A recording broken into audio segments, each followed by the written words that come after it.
Hey guys, welcome to the Liberal Hive Mind, a channel solely focused on exposing the abundant hypocrisy of the left. Who remembers Brian Stelter's little show on CNN? It's crazy to think how fast time flies, but let's take a trip down memory lane. What was it called? It was called Reliable Sources. Isn't that the biggest lie? Democrats love to dub things the big lie, but the biggest lie of all is that these people are reliable, that journalists are serious individuals who should be respected as conveyors of good, trustworthy information and analysis. Yeah, I don't know. I agree with you. I don't know if it's a good thing that star power and TV savvy is required for the job, but I think it is. And by the way, I think President Obama also had a lot of TV star power, and that helped him pre-Trump. But Trump is more evidence of this. And looking ahead to 2020, one reason why I'm taking you seriously as a contender is because of your presence on cable news. Brian Stelter. What they try to sell us is that these journalists, well, they're the ones with all the fancy awards, they're the ones with the big titles, they're the credible ones, or as Google put it many years ago, they're the authoritative sources, but time and time again, these authoritative sources prove themselves to be anything but, and I want to make that point by delving into a particular profile today. This is one of those authoritative sources, none other than Jennifer Rubin. Well, there's a clip of her currently bouncing around Twitter, an old school archival clip from back in the 2016 Trump era. I want to show you guys this clip, firstly because it's absolutely hilarious and should go down in TV history, and secondly because it helps us create a more meta point. These are the supposed authoritative sources. We got some stuff to get into, so let's roll the tape. Alright folks, I'm going to open up this clip by simply stating the two words again: authoritative source. You've made excuses for the lock her up comment. You've pleaded with Ted Cruz, and he's really an honest man.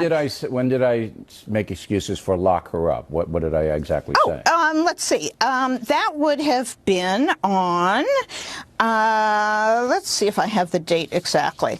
It would have been on, lock her up would have been on in April and also in August. In October, if you remember, Charles Krauthammer came on and had a very vigorous argument. Wait a minute. What did I say about in April and August? What exactly did I say?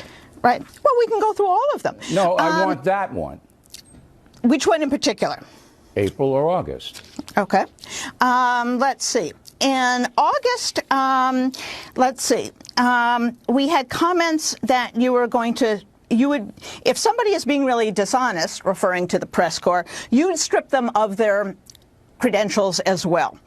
Doesn't sound like an independent thing. That doesn't have anything to do with lock them up. You are ill prepared for this interview, Ms. Rubin. No, I'm not. I have a whole list here. Ms. Rubin, I have just given you a minute where you've hemmed and hawed. You said you said I justified a comment, lock her up. You can't point to it, and then you pivot to something else. Yes, you are ill prepared for this, and this is the point I want to make. Bill. This is the point I want to make. Your column and blog are fraud.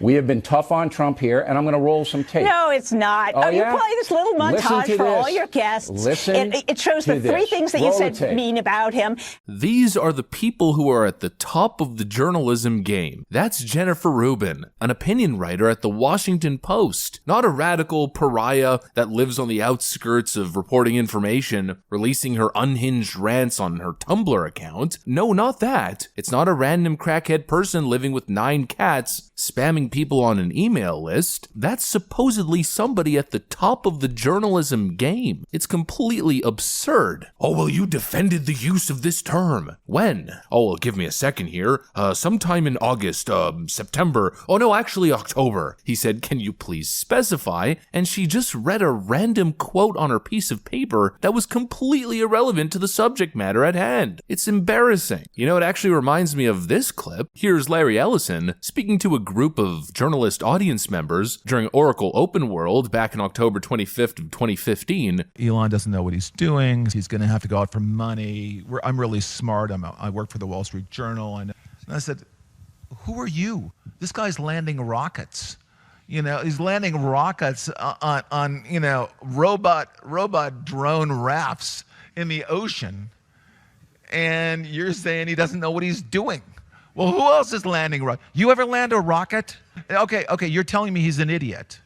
I just want to know who you are so I know. why should I believe you as opposed to my friend Elon, and we're out here watching this rocket land, which I think is really cool. And you're there in front of your Apple Macintosh and typing up an article saying Elon's an idiot.